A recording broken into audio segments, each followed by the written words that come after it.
Okay, welcome everybody to the monthly county collaborative call from the PA Care Partnership. I see we have a bunch of people still joining on. So as we are getting ready to go, I'm going to unmute Joe.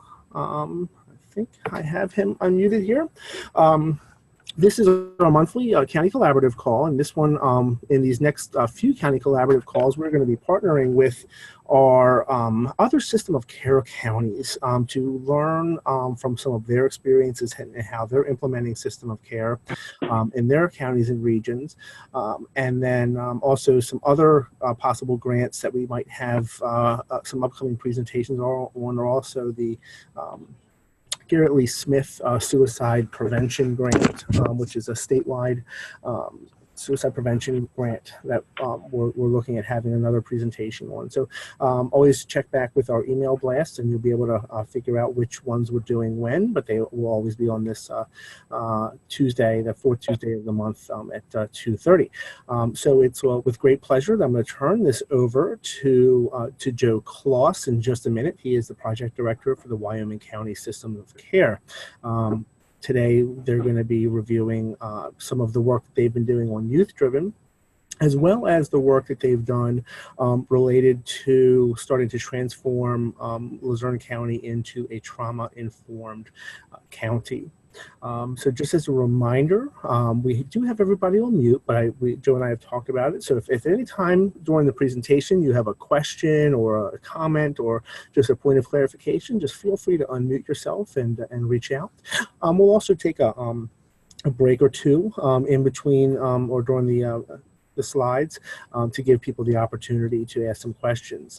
Additionally, I'll be monitoring the chat to determine if there is any kind of questions that might be coming in through chat, and I can read them out to Joe, and he can be able to respond. But with Joe, we're also going to have a quick fill-in. Corey Ludden from Youth Needs PA is also going to help facilitate and talk a little bit about this. We did have another young youth that was going to be able to participate, but due to some family emergency, they had to postpone today.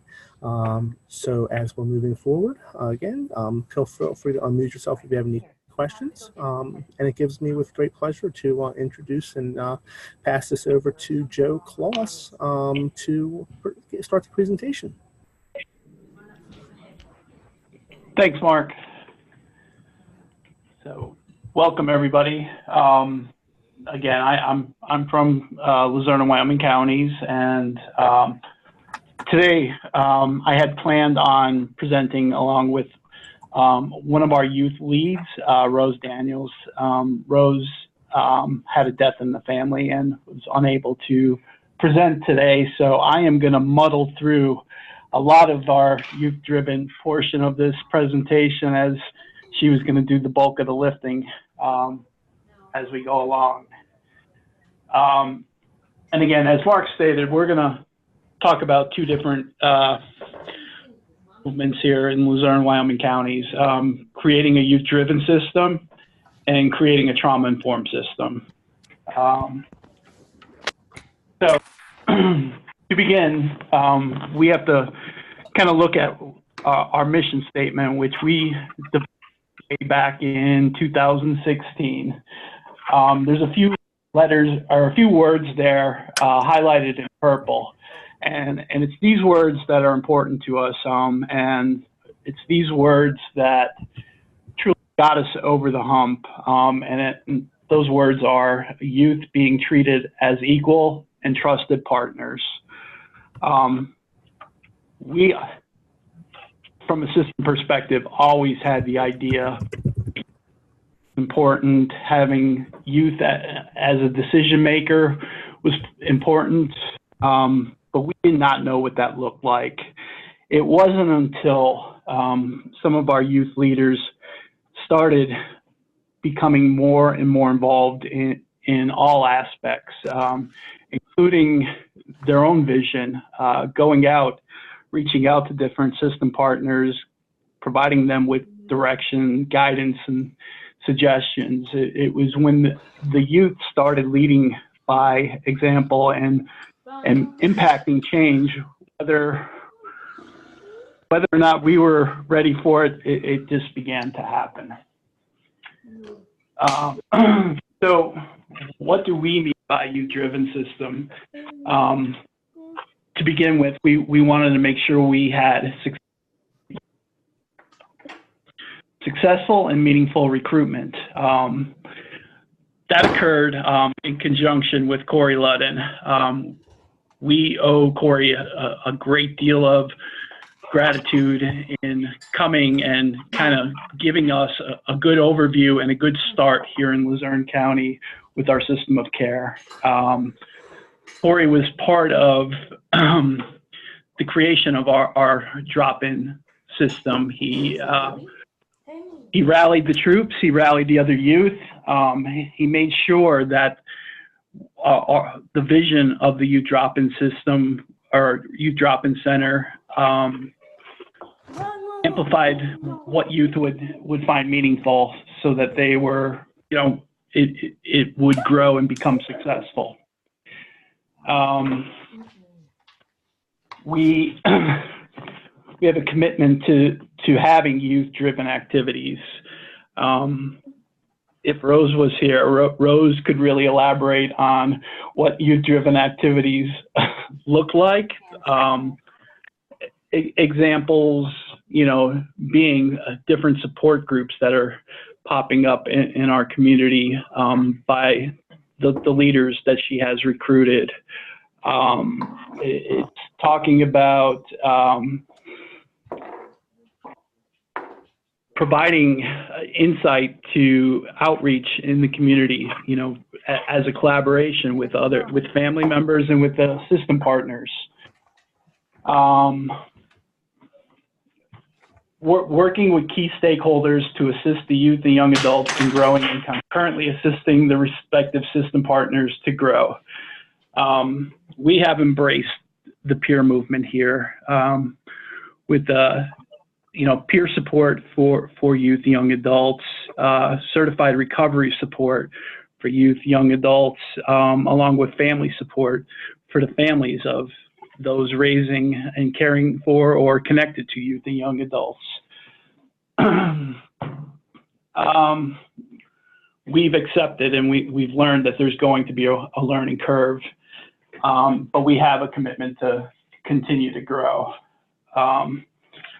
So as we look at the timeline here in Luzerne County, back in 2015, we became a System of Care county under the PA System of Care partnership. That's when I became introduced to Corey Ludden, and Corey gave me an overview and some insight onto how to identify, locate, and bring youth to the table. We had our first county leadership team meeting back in January 2016. Besides Corey, we had two other youth sitting on this team.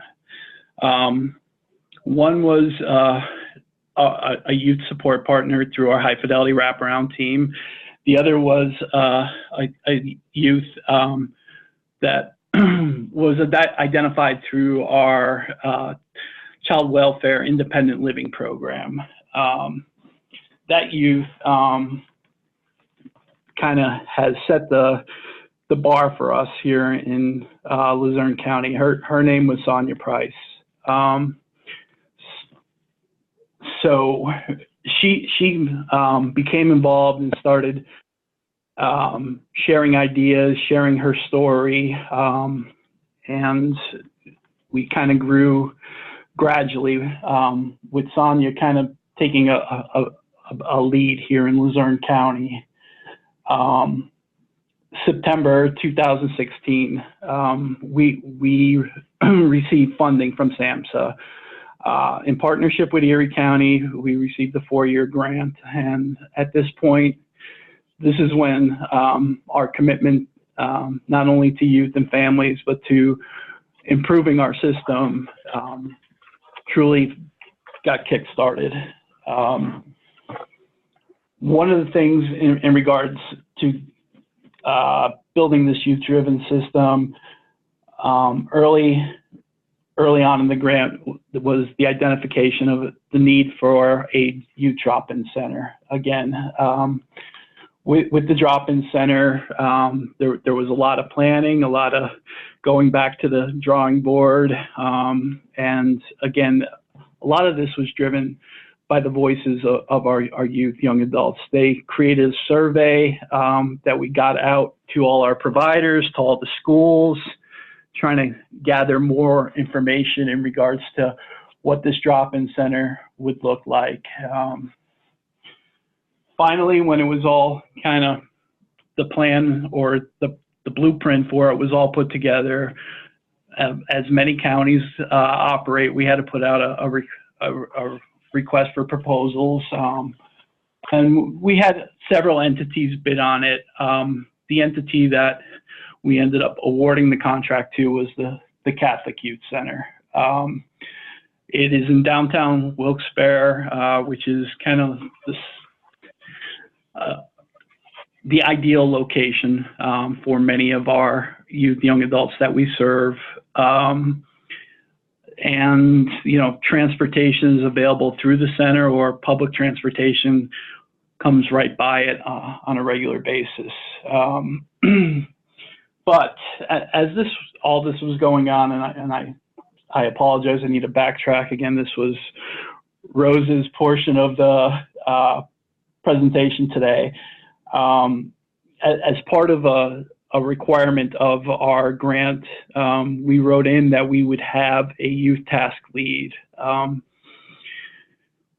Here in Luzerne, we went through, I want to say, 3 different youth task leads before we are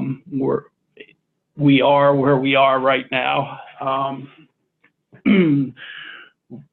Part of this, I think, goes to not understanding the needs of a youth, young adult who's going to be in a leadership role, or giving them correct support so that they can be successful in their role. And lo and behold, the way we identified our 2 current youth task leads were 2 different paths. One was Rose Daniels. Rose had been working at our youth drop-in center. She had already been bonding with the youth that were being served there. She was empowering the youth,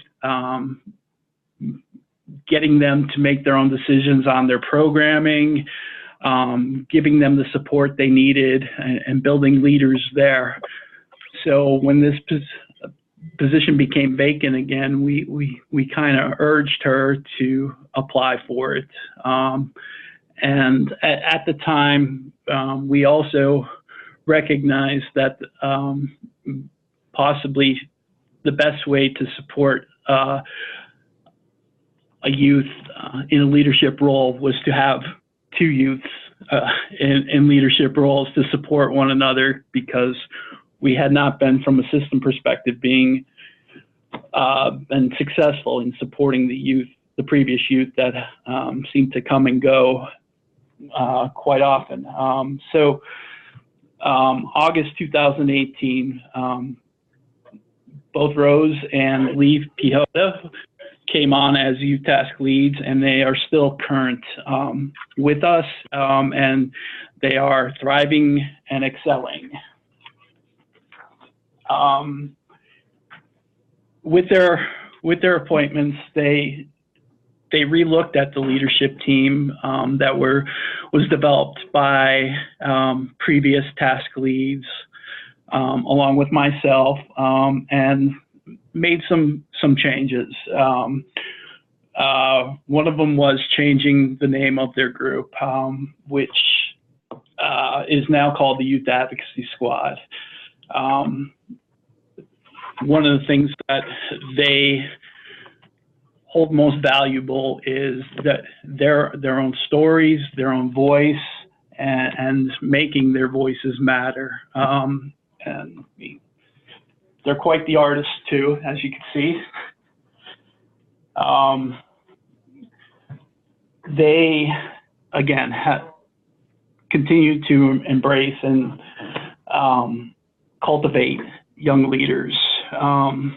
Our drop-in center, I want to say, has an enrollment of close to 100 youth at this time, 30 of which attend on a daily basis.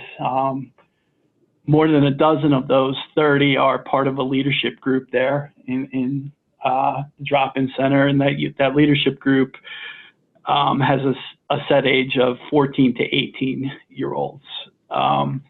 Concurrently, the Youth Advocacy Squad, which also meets at the drop-in center, has a standing attendance of about a dozen older youth, ranging in age from 18 to 26. Some of the things that they have going on, and it's just amazing, are different support groups. Lee Pihota has a support group called Safe Space. Lee identifies as a transgender, and again, identified a huge need in our community for the LGBTQ population, and that group meets every 2 weeks to just network with one another, share with one another, support one another, and also come up with ideas on system change as it relates to their population. Another support group that has emerged, not by the direction of our county leadership team, but by the vision of our youth, was one that is working with our local inpatient hospital. Our youth leaders identified that youth coming out of inpatient hospital stay are not always connected or supported upon discharge. So what they're doing is going in, engaging the youth on a weekly basis during activity time. Different youth leaders have different passions. One youth leader writes poetry, another is into art, another is into health and fitness.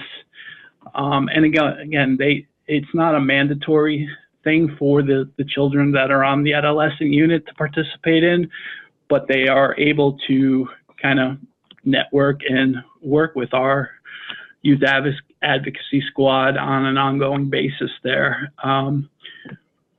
What they do is provide this support as they're doing the other activity.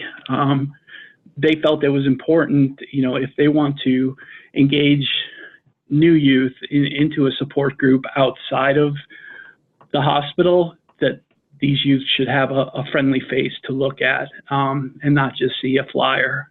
So, again, this group went out,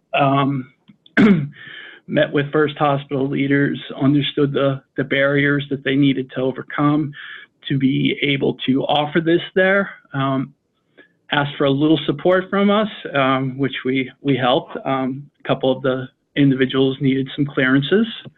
And, at this point, this is something that's ongoing. They are touching youth that are outside of Luzerne-Wyoming counties and may not be able to offer the same support group, but they are still working with them in that inpatient setting. So I am going to pause there and kind of turn to see if there are any questions about our youth-driven system. And I also want to apologize that Rose wasn't here kind of presenting on her own behalf. Thanks, Joe. I don't see any questions typed in, and Corey, I don't know if you had any comments or thoughts with some of the work that you did with Rose or with Luzerne. I think that Joe, the summary you really provided gave some good insight in some of the challenges that you had really talked about, which were really kind of the idea of the multiple the youth that had kind of tried to work through and get to the point of getting more of that sustainable program, and then also the idea that the youth have really been driving the drop-in center. And I do have one question: is how often do the youth leads or youth leaders meet? I don't know if that's in reference to at like the drop-in center or with the county itself as part of the system of care. And it could be a dual question there as well. Okay, so the leadership groups, both the one that meets at the drop-in center for the 14 to 18-year-olds, along with the main youth advocacy squad leadership team, they both meet monthly. Their meetings are approximately 2 hours long. However, just like probably many other county leadership teams across the state, they have subcommittees which meet a little more frequently or as needed. You know, another example besides this this small team of individuals working with First Hospital, there's another subcommittee under the youth leaders on what they're calling a hair day project. In Luzerne County, we have 2 transitional housing programs, and we also have 2 CRR group homes. And a need that was identified was a lot of there are many African American youth that are either placed in the group home or find themselves in one of these transitional master leasing housing programs where they don't have the supplies or the skills to care for their hair appropriately. So what they've done is worked with local hairstylist. I don't know the hip term. And worked with the group homes and the housing programs to identify individuals that can be served, what their needs are, and they schedule these ongoing hair days to not only teach the skills to the youth there, but also to the support staff who may not understand the special needs for caring for their hair. Their plan, you know, is to eventually evolve this to the foster care system. So they have ambition. I know they're going to be successful. And again, these groups kind of pop up or meet sometimes more frequently than others. And there was just a follow-up to that. And do you meet as the coordinator with the youth on the regular basis, or is it more independent and they're kind of moving at their own pace? It is independent for them. They're moving at their own pace. We have formal biweekly kind of supervision to talk about all aspects, talk about needs. But you know, the two youth task leads, they are driving the ship, and they're doing a great job. All right, thank you. Yeah, and again, that kind of takes me back to the part that they need to be trusted partners. They need to be trusted to understand that when something is above what they're able to do, or they come across a barrier, that they will find ways or ask for assistance, just as the rest of us around the county leadership team.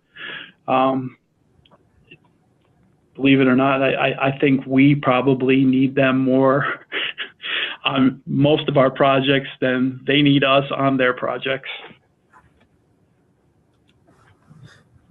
Probably is true.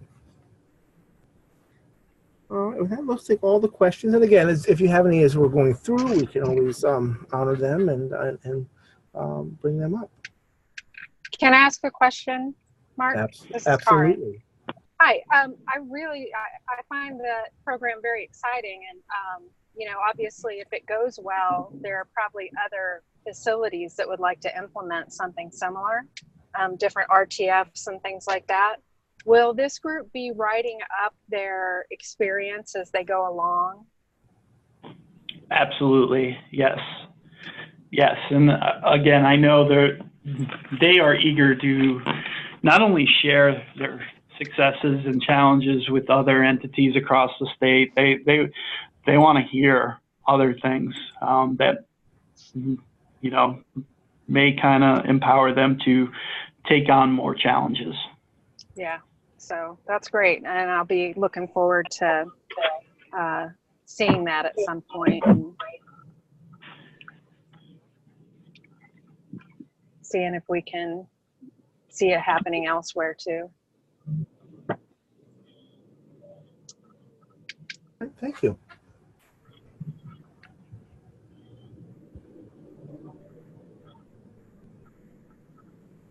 All right, John. Okay. Sounds like a good transition point to the work that you're doing on the trauma-informed Luzerne. Okay. Okay, so again, if we kind of backtrack back to 2016 when we were funded by SAMHSA for a grant, one of our 5 goals, 5 main initial goals, was to create a trauma-informed system. We did not know what that looked like. We had ideas, and we kind of just got the ball rolling with working with one of our local universities to provide ongoing trauma training to our workforce, to our community, to our youth and families. So in year 1, we worked with 3 trainers and 3 local trainers. And what we did was we wanted to capture, we wanted to provide training and capture feedback from all levels of system involvement, child serving system involvement.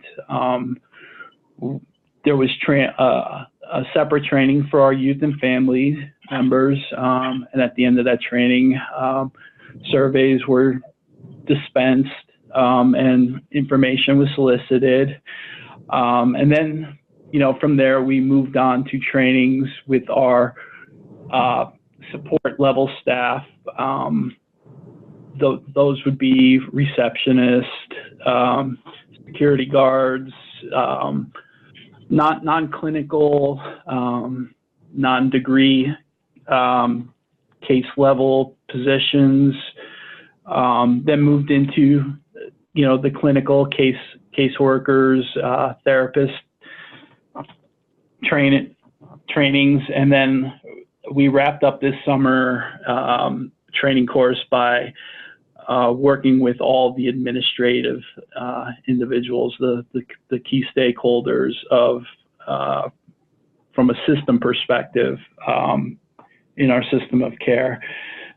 Year 1, we trained and received feedback from 350 individuals, and in doing so, a lot of the information from the 300 plus that were trained was provided to the CEOs, COOs, administrative level positions from the county, just on what these individuals felt were their needs. We also asked each of the partnering system partners to do an agency self-assessment. That being said, we came back together as a group, as you know, members of our county leadership team, and we talked about, you know, the data that we collected. We talked about the training needs of our workforce. We identified that the training that the local college provided seemed to be very basic, seem to be something that a lot of the workforce has kind of heard and reheard, and there wasn't anything new. So what we wanted to do was explore future training entities locally and within the state. So we, different entities made their suggestions on who we should kind of interview and bring to present to us on what could be something that, one, was beneficial to the county, but two, also cost efficient to the county. And thank God for Chris Minnick and kind of preaching the good work that Lakeside Global Institute does. We brought them in, and we were, kind of taken back that, what they offer, how much they have to offer, and the cost. It seemed to fit within our budget. So in the fall, winter 2017, beginning of 2018, we decided to contract with Lakeside Global Institute. And immediately what we did was we developed a slew of memorandum of agreements between all the partners to be vested into taking their training, applying their training, and again, adapting their language so that we were all on the same page, knowing that all our systems are serving the same youth and families, and sometimes they move around and things get confusing. One of the great things with Lakeside is they do their own surveys. They provide the data right to you on the feedback from participants in their trainings. So as the trainings of the Trauma 100 level courses went on, we got tremendous positive feedback, wanting more. Again, if we put up a training posting, it's usually filled within a week, the whole class. So we are very happy with what they're doing. But even though I continue to talk about the cost, we're able to offer them now because we have the SAMHSA grant. Our plan to ensure that we can continue the work with Lakeside was we've worked with them to develop our own trainers. That is going on right now. I'm going to backtrack a little bit here. 2017 into 2018, we trained through Lakeside more than 465 individuals. And then this year alone, we have already trained 543 individuals, and we still have quite a bit of the year to go. We plan to train at least another 400 over the summer and offer it again in the fall. What we've also done is embrace some of their other trainings. They're a little bit more intensive, and we have, well, let me show you this slide. Wrong way.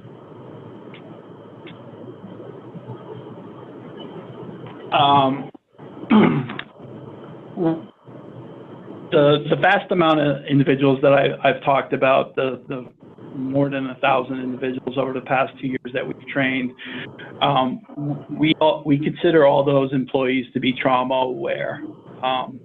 Again, they're receiving the Trauma 100 level courses, But concurrently, we've had 50 individuals go through the trauma-informed training, which they call enhancing trauma awareness. We actually have 10 individuals wrapping up what will be characterized as being trauma competent professionals. So we've kind of staggered these courses, but we'll continue to offer them. So I feel like I'm rambling a little, but just to kind of tie this all together, our vision is, again, to develop our own trainers. We will have 16 local trainers trained to deliver the Trauma 100 level courses by this fall. Have recently implemented a policy change here on the county level, requiring by the end of 2019, all child serving system frontline employees must be trauma aware. Thus, the need to provide training to 400 plus over the summer. And again, we look to not just end there. We hope to look to develop more policy change that will provide a level of trauma informed to every system of care partner. Again, I don't think that we have many partners around the table who have not taken advantage of sending 1 or 2 employees to the trauma-informed training, but we look to make that a policy change probably in 2020, knowing that not all employees have the capability of attaining this level, but having some to advise the masses in the respective systems is only going to make things better.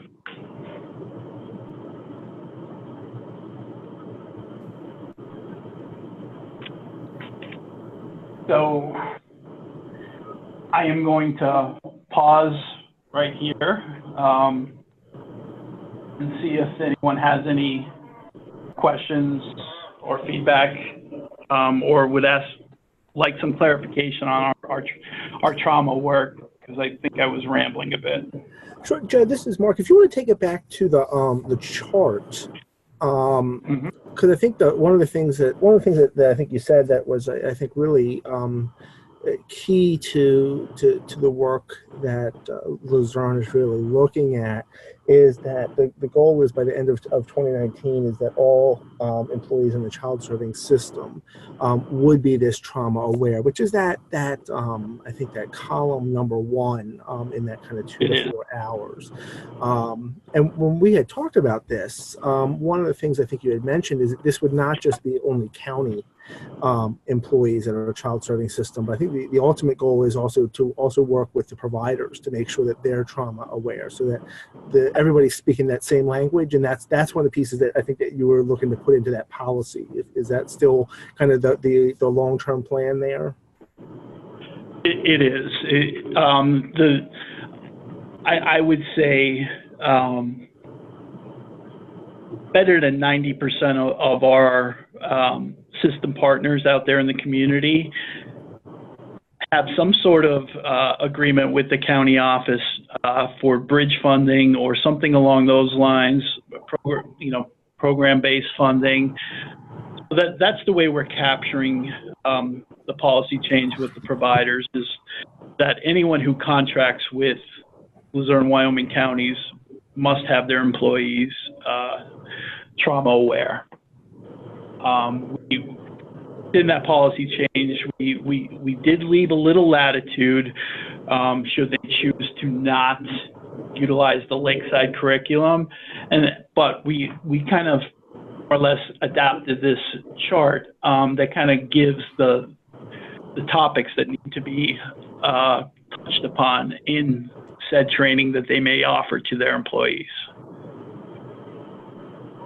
Yeah, so basically, and I think that's really another strong point to mention is that you're not saying from Luzerne, Wyoming, that it must be Lakeside. It's really about hitting those key general overall knowledge pieces, the degrees or appreciation of current models, the degrees of brain development. So you're really trying to talk about hitting those categoricals if a county has staff that might be able to do this already for them, or an agency has staff that can do this, so that you can kind of have that that piece that can say they're hitting all the points. Yes, and again, there is room for that leniency or that variety of training, but again, the feedback we've received from our system partners, the feedback from the county officials, we want to strongly promote the Lakeside curriculum here, and doing so, we have county individuals from each of our human service offices, with the exception of the Veterans Office, having at least one of their employees become a trainer. The larger child serving systems in the mental health or behavioral health aspect are sending at minimum 2 individuals to become trainers.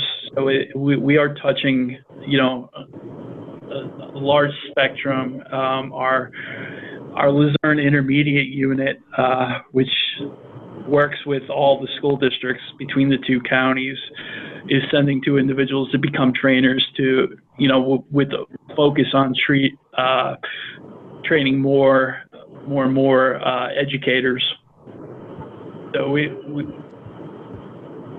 are strategically working to get all our child serving system.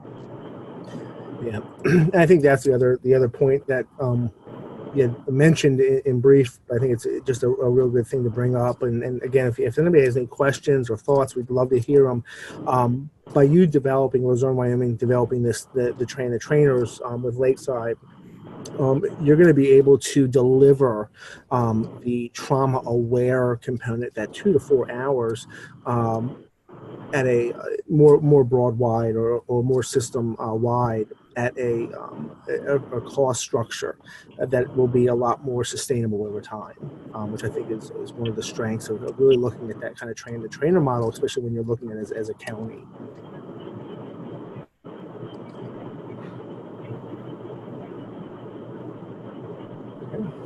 So is there any questions or thoughts or things that someone might have want to mention? Hi, Mark. This is Wendy Luckenbill. Hello, Wendy. Hi. So this is, just amazing and such a considerable effort. So since this is a System of Care grant, I'm wondering if there's any measurement that's required. And if so, what are you measuring? But also, if you want to respond to this, I'm wondering what people are saying or what's your takeaway from the training? Like, is there anything that people are remarking is, different or notable about going through the training as a whole county? Or both count. That's 2 questions. So, in regards to the measurables for the SAMHSA grant, through the track IPs, we do have a IPP for workforce development, and this is, again, the numbers that we're serving far exceeded our projections from the beginning of the grant. But that's not, at this point, we're not worried about cutting back. We have a purpose, we have a vision in mind, and we're gonna make sure that every child serving employee has access to this training or something. Regarding the feedback from the trainings, Lakeside shares with us their evaluation form at the end, but I think what I like was, and I try to be on hand for every training, kind of meet with people afterward, share my information, talk to them, ask them questions, and again, I the overwhelming response is it's the organization of their training, the topics that they're touching upon, and just the processing of them within that 2-hour session.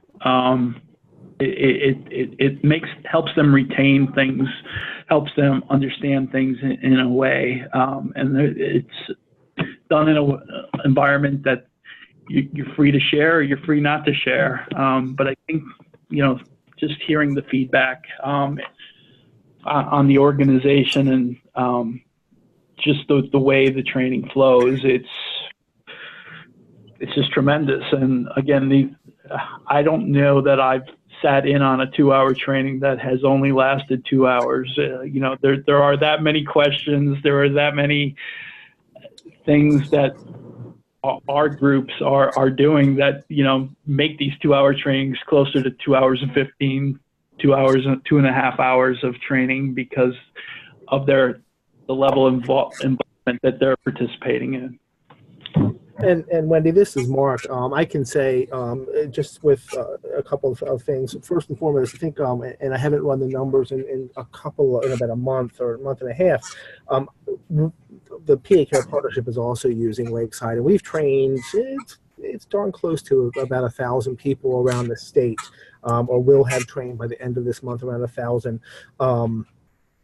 So at various counties and agencies, including some future partnerships with some of our state residential facilities that are also wanting to do some of this training for their staff and youth.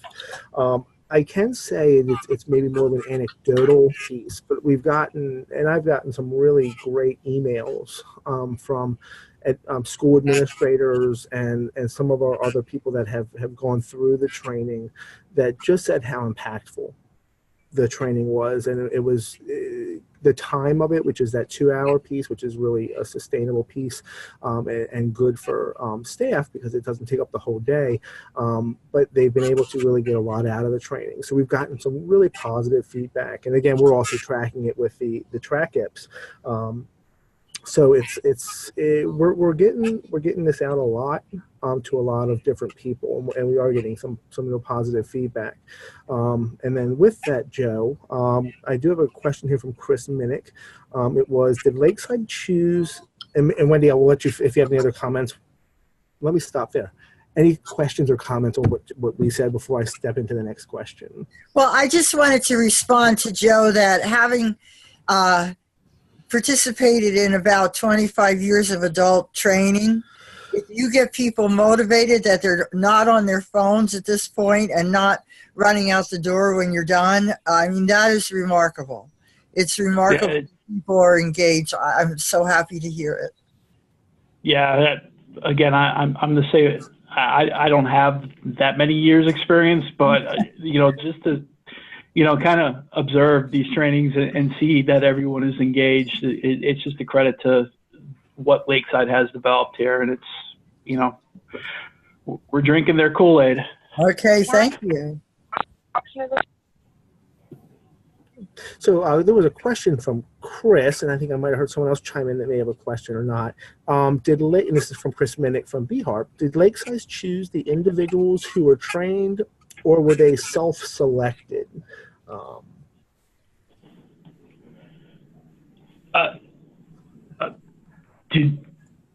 In regards to, I'm thinking that's in regards to the trainer, or the trained trainer.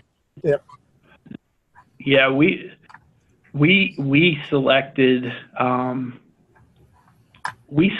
the individuals knowing that they had to complete the prerequisite of enhancing trauma awareness.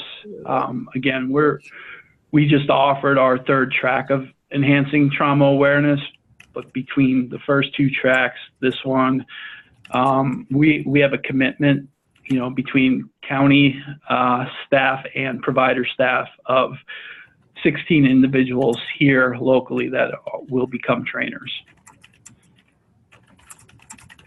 And in doing so, we drafted a memorandum of agreement between those providers, knowing that the System of Care grant will pay for the expenses and their annual licensure through 2020.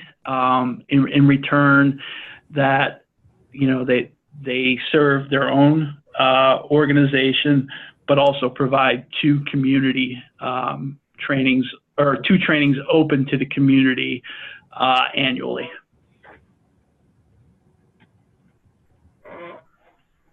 We did recognize that there are some systems that will not have trainers, and we want to make sure that they still have the opportunity to be trained in this curriculum.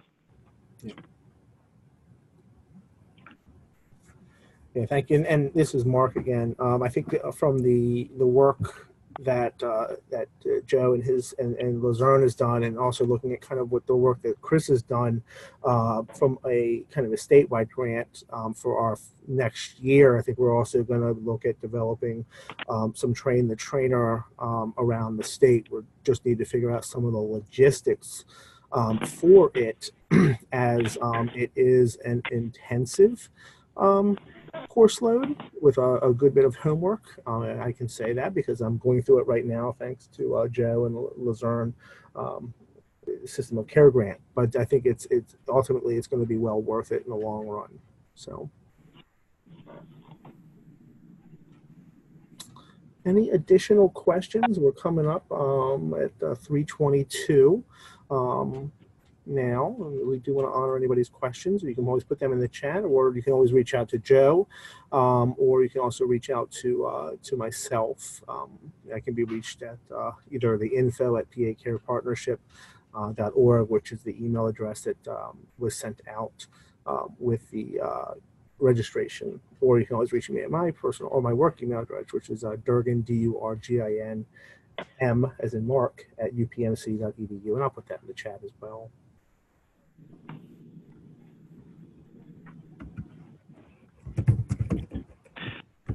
Again, folks,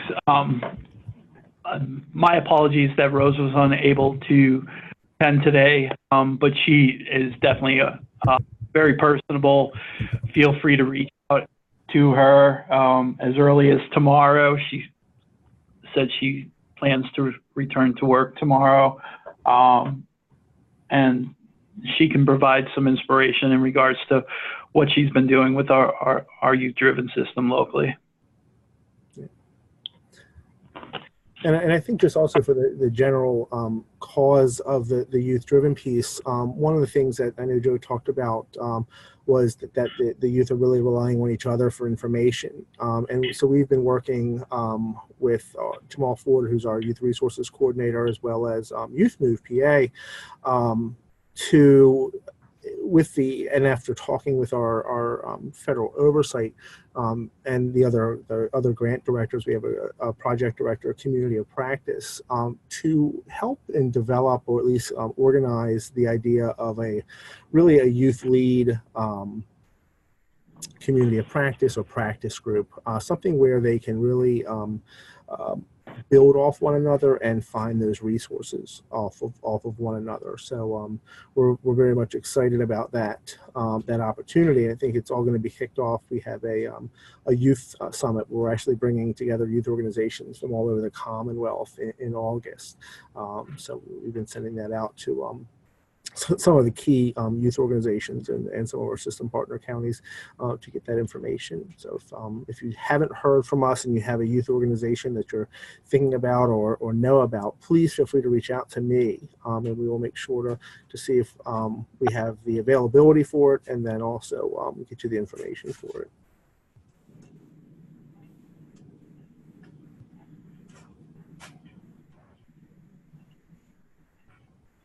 And Corey put in there the summits August 1st and 2nd, and it'll be out in Seven Springs area. So.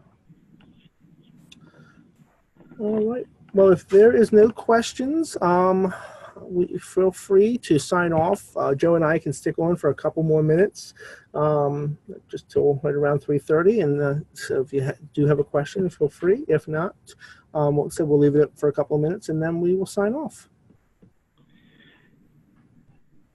Thank you all very much for joining us today. Thank you, guys. Thank you, Chris.